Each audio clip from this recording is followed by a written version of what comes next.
With the Arabian Sea to the west, the Indian Ocean to the south, and the Bay of Bengal to the east, the nearly 8,118-kilometer long Indian coastline is one of the most densely populated regions in the world, with an average of a village every 2 kilometers.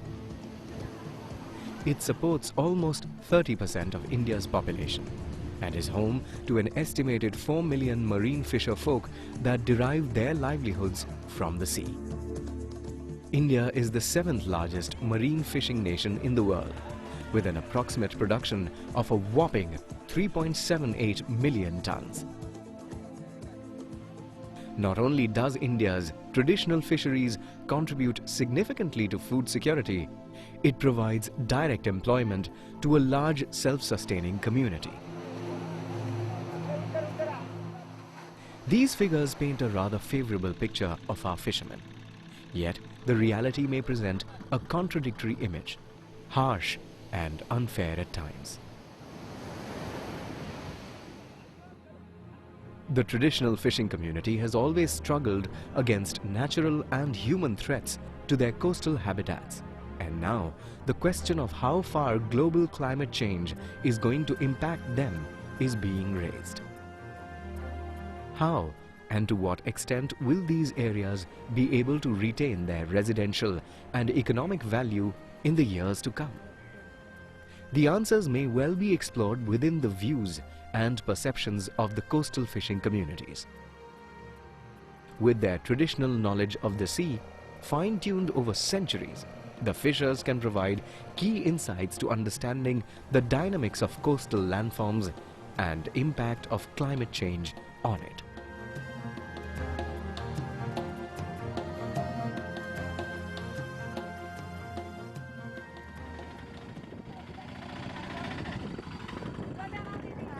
We began our journey from the state of Andhra Pradesh, which is situated on the east coast of India. With a 900-kilometer long coastline, it supports almost 8,70,000 fishers living mainly in traditional fishing communities. We traveled through Kakinada to understand from the fish workers if they had, over a period of time, perceived any changes in their sea and shoreline. Driving along, we noticed a stone wall lining the entire stretch.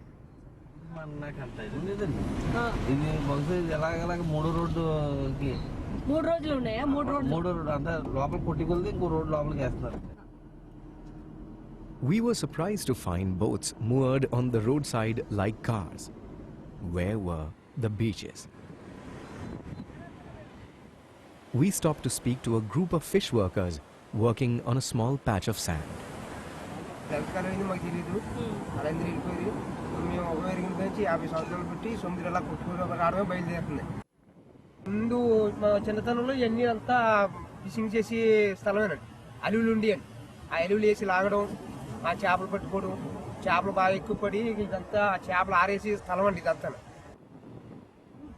సముద్రం మా చిన్నతనంలో అయితే చాలా వరకే లోపలికి ఉండేదండి. ఇప్పుడు అంతా కొట్టుకుపోయింది. మా ఊరికి అమ్మలు కూడా ఉండి అవకాశం కూడా లేదు. అలా వరకు అలా వరకు వచ్చేస్తుంది. మార్పులండి, మార్పులు ఏం మార్పులు చూడలేదండి. ఇండి కోళ్ళకి సముద్రం అలా మా ఊరి దగ్గరికి వచ్చేదండి. అంటే 20 కిలోమీటర్లు ఉండేదండి సముద్రం. 20 ఇప్పుడంటే 2 కిలోమీటర్లు ఉన్నదండి. వాతావరణం అంటే ఒక సంవత్సరానికి 4-3 తుఫాలు చేసేయండి. ఇప్పుడు సంవత్సరానికి 10 తుఫాలు చేస్తున్నాయండి.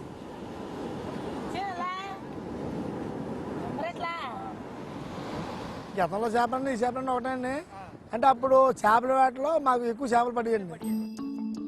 The coast is the interface between the land, ocean and atmosphere and is shaped as much by natural forces as human influences. Nearly 43% of India's coastline consists of vital stretches of sandy beaches, which are integral to the life of traditional fish workers. They are a secure extension of the village, where fish workers land and moor their boats, trade their catches, dry the fish, and mend their nets. Beyond livelihood support, beaches are central to the local communities in a socio-cultural context. For a fish worker, life without a beach is unimaginable and a huge handicap. Now because monsoon there is some erosion there, and this year the erosion has come little more inside. We make big hue and cry, go and dump some stones there, and that is those stones, it is preventing the beach to come back, and it becomes an area of permanent erosion. So it adds to the vulnerability because of the anthropogenic intervention. Traveling further, we reached Uppada village, one of the first fishing villages to have experienced severe shoreline degradation. Formerly, some 30 years back, it has a wider beach of about 1.5 kilometers from here. See, this village is for beach landing operations. Today, we are not seeing traces of sand here. During last 10 years, this is extended, this beach is completely eroded, half the village is lost and half the village is relocated somewhere. As observed by the fish workers of Kakinada and Uppada, there were disruptions in the physical and biotic environment of the coast. Clearly, large tracts of beaches along the Andhra shoreline were being eroded by the sea. We have a now clear map of the sea level rise all along the Indian coast, and we can very clearly say that which districts are more vulnerable to sea level rise. 1 millimeter, everybody will think it's a very trivial matter. Why you are bothered about 1 millimeter rise? But it's really, really serious, because 1 millimeter rise in the sea level will flood at least about 10 or 15 square kilometer area nearer to the coastline. These cyclones also have pushed these communities into the internal area. గాల్లో అంటే చెప్తున్నాను, గతంలోనూ తుఫాను ఉన్నప్పుడు కూడా ఇంత విపరీతమైన తుఫాను జరగలేదండి. ఎప్పుడో జరిగాయి అనుకుంటా, 2-3 సార్లు జరిగాయి, కానీ ఇది ఏకండిగా జరిగిపోయినట్టు అయిపోతుందండి ఇప్పుడు.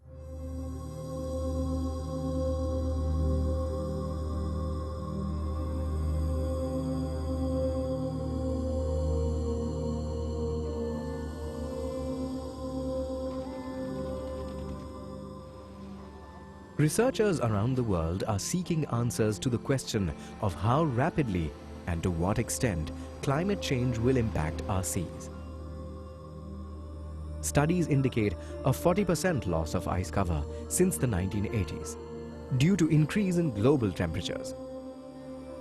Sea levels worldwide have been recorded to be rising at the rate of 3.5 millimeters per year since the early 1990s. Mainly as a result of thermal expansion of the ocean and melting of glaciers and ice caps. This could also lead to large-scale inundation of low-lying areas along coastlines. The intensity and frequency of cyclonic activities and storm surges may also increase in future.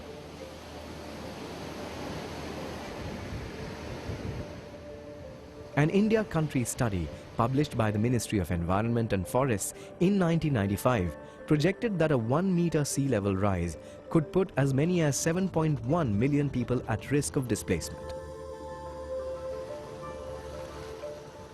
Submergence of land and fish working beaches will push this already vulnerable fishing community to the very edge of survival. According to a recent report, challenged coast of India, 1,500 kilometers of beach has been eroded to various degrees. This is almost 25% of India's shoreline. But how much of this can be attributed purely to thermal expansion of the seas and rising sea levels?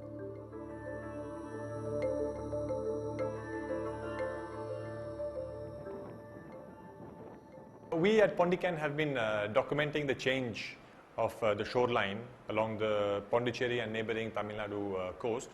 And one thing that is very distinct is that the shoreline is changing due to man-made factors. This is the Pondi coastline before the harbour was built in 1989.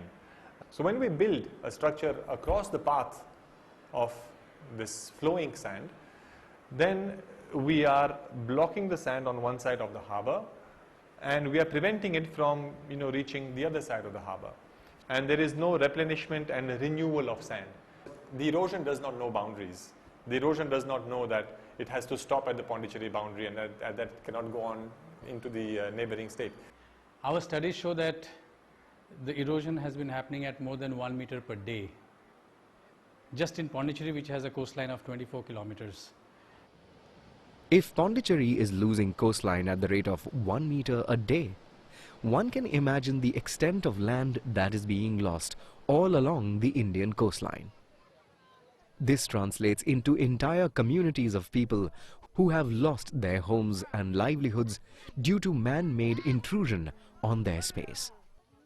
Every state is now busy giving away huge amounts of lands for development of ports. So when you put all these things, unless you have a national perspective, that what are the various demands on the coast? How can we match the existing land that we have or the coastline that we have with these demands? No, you cannot get a right picture. We travel towards the western coast, to Mumbai, a historically important harbour and trade city.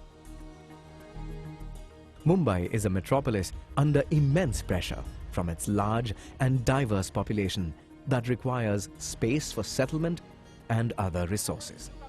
In the midst of this, Mumbai also has 32 fishing villages within its city limits. Today, Asia's largest slum, Dharavi, bears no resemblance to the Koli fishing village it once was.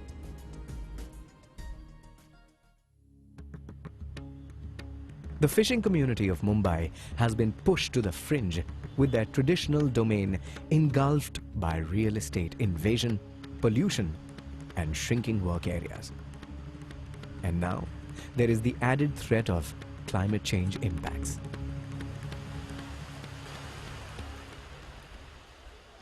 So you can see this is the coastline, and in the coastline that area whatever is calculated, if there is a 0.3 meter sea level rise, if there is up to blue plus yellow will be 0.6, and so this much area will go inside the inundation if there is a rise. In a meeting with the Bombay Municipal Corporation, we heard fish workers from urban fishing villages voice their struggle for space.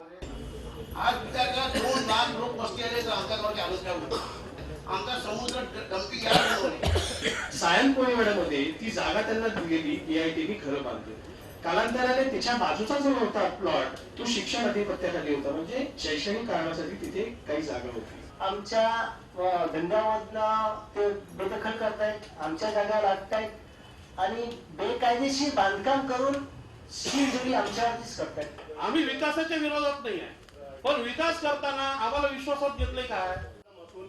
While fish workers struggle with development threats, other coastal areas are seeing geographical shifts, as we discovered at Satpati. समुद्र को मतलब जब बढ़ने लगा पानी उधान का तो यहाँ धूप होने लगी तो आपको सामने नजर आएगा कि ये जो बंधारा बना है उसके बाद यहाँ से मिट्टी सब क्या हट गई हो. देख मेरे ख्याल से 40-50 फुट धूप हो गई.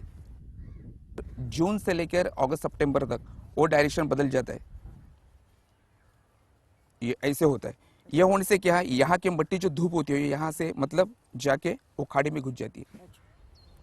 मैग्रोव्स है ये 20-25 साल पहले नहीं था, बिल्कुल नहीं था, और वहाँ से 500 मीटर मैग्रोव्स बढ़ गए 20 साल के करीब.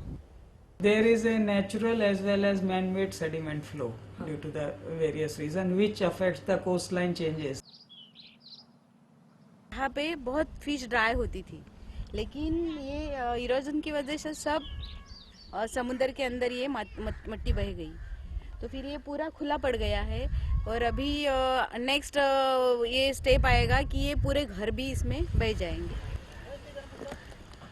Immense amounts of waste arising from industrial and consumer goods eventually end up in the oceans.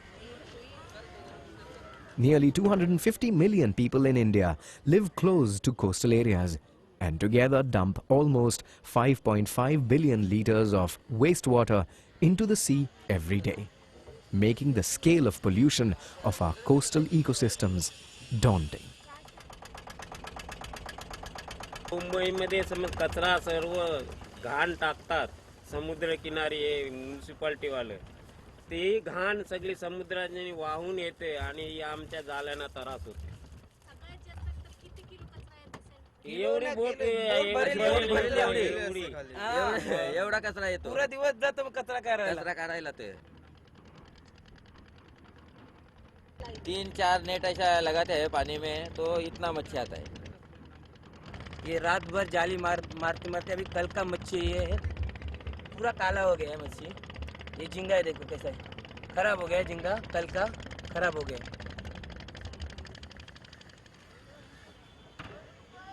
10 nautical mile तक का जो पानी जो है ये समुद्र जो है वो पोल्यूशित हो गया प्लास्टिक जो बैग है उसके ऊपर इधर किधर भी निर्बंध नहीं है At Vasai, we met Anand, a local fish worker who is a witness to the degradation of coastal ecosystems here caused by both erosion and sedimentation. पूर्वी आमच्या सगळ्या बोटी इथून इथे राहायच्या आमच्या किनारी राहायच्या ते तिथपर्सर तर आता त्या बोटी तिथे राहत नाही. दुसरी गोष्ट इथे इल्लीगल रेती उपसा चालू आहे.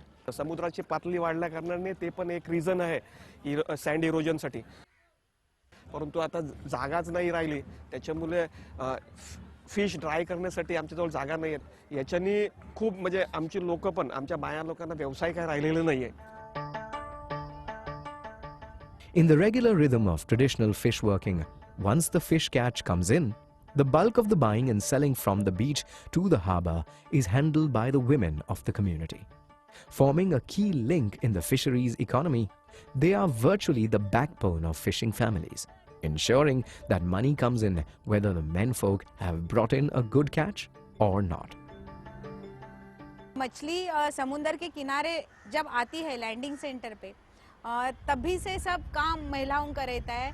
वो फिश को डिवाइड करेगी, फिर उसको सुखाएगी, नहीं तो कोई बेचने लायक उसमें से मच्छी निकालेगी और फिर वो मार्केट जाएगी.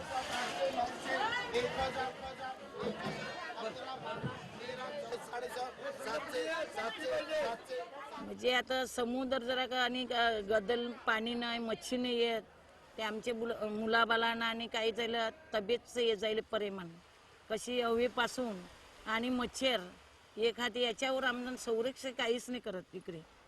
वातावरण एकदम बदल झालेलं आहे वातावरणाचं. कैसा है हवा ज्यादा आती है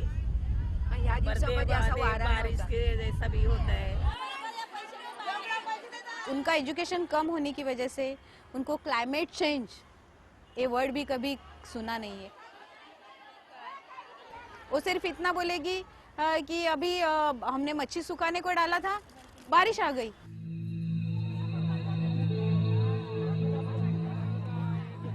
The impacts of climate change on a large population of economically robust, self-reliant women fish workers across India are perceived to be significant.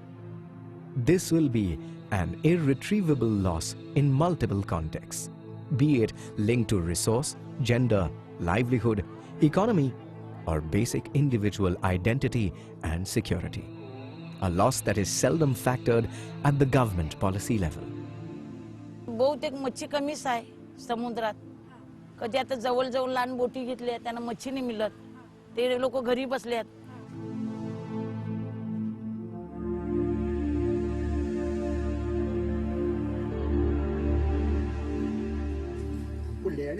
కాటికి మీద ఒకటి లేదండి, మాగ ఒకటి లేదండి, వాల ఒకటి లేదండి, ఎక్కడో 100 ఉన్నాయి తప్ప అవన్నీ ఏమీ లేవండి ఇప్పుడు.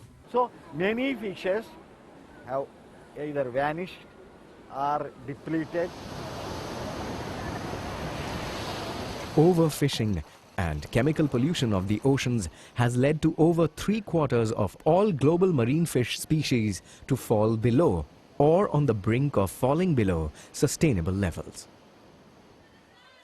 At the same time, many species have relocated or even disappeared due to climatic factors. त्याच्याकडे ताम गोल असे गोल वाव रांजे ते मासली मिळतच नाही. धंद्यामध्ये जाम बदल झालाय. म्हणजे अगोदर आम्ही 3 दिवसामध्ये 4 दिवसामध्ये यायचो. आता 12 दिवस 10 दिवस किती 15 दिवस पण होतात. अहो एकदम दुष्काळ झाला एकदम. As indicated by the fishers we spoke to, many species seem to be disappearing. But at the same time, there is an increase in some other species in areas where they were not originally present. The population of oil sardine was 0 in Tamil Nadu coast. But now, in the last 5 years, oil sardine has emerged as the single largest fishery along Tamil Nadu coast. We strongly believe that these are due to changes in the climate. Chlorophyll concentration has tremendously increased due to favorable wind and current pattern. The varied perceptions of traditional fishers, as recorded by us, clearly reflect the irreversible decline of India's coastal zones due to development activities as well as climate change processes. Communities that depend on natural resources for their livelihoods will always be more vulnerable, more so in the long run when climate change impacts are expected to intensify. But can climate be viewed as a standalone entity, isolated from the already existent issues faced in the fisheries sector? The maximum impact is by the overfishing, followed by pollution, and then habitat degradation. Number 3, I will put climate change as the last one. In the years to come, climate change is going to be a major problem to tackle with. Right now we do not have a quick fix solution to climate change. आम्ही मच्छीमार हा संपूर्ण coast रक्षण करतोय. मच्छीमार हा रक्षण करतोय. हे सरकारला ॲक्च्युअली जाणीव व्हायला पाहिजे. Once the coastal ecology is damaged, how do you reverse the process? Once the livelihoods have been lost and people have been displaced, what happens to those people? How do you, you can talk about rehabilitation, you can talk about compensation, but what happens to those people? They are completely, become refugees, environmental refugees. The National Action Plan on Climate Change of 2008 outlines existing and future mitigation and adaptation policies and programs, but does not specifically address the Indian coastal ecosystem. The technical aspects of climate change receive great attention, while the socio-economic concerns remain largely unaddressed. Right now, most of the studies are for government level or policy level. I don't think now we are penetrating down to the fish worker level, but we had to develop that mechanism. We do not have the space for rehabilitation of the fishing community, nor the wherewithal to create such mass employment. Fishermen have a wealth of knowledge. Any adaptation or even mitigation from the fisheries point of view, it cannot be done without the support and the cooperation and the active involvement of the fishermen.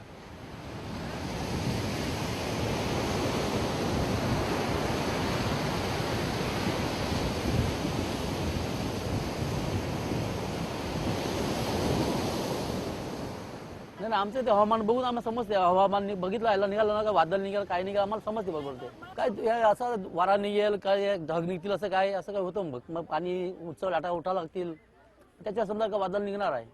ये fishing सिर्फ fisherman के ही खाने पीने का इंतजाम नहीं करती है, बहुत सारे पेट पालती है. What do you train them to do now? Can they leave their fishing livelihoods and become masons and carpenters and whatever?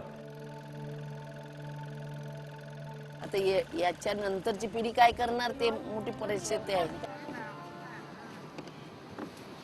It is imperative that immediate attention is given to the prevailing threats to the traditional fishing communities before the potential impacts of climate change becomes another area of concern.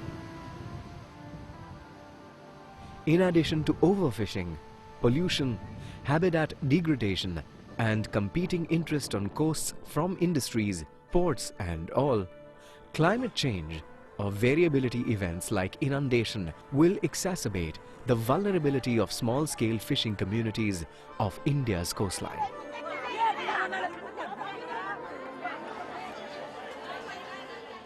In a country with a billion-plus population, to have a 4 million-plus fishing community that sustains itself by low-footprint, traditional yet renewable livelihoods is a treasure which needs to be preserved and celebrated.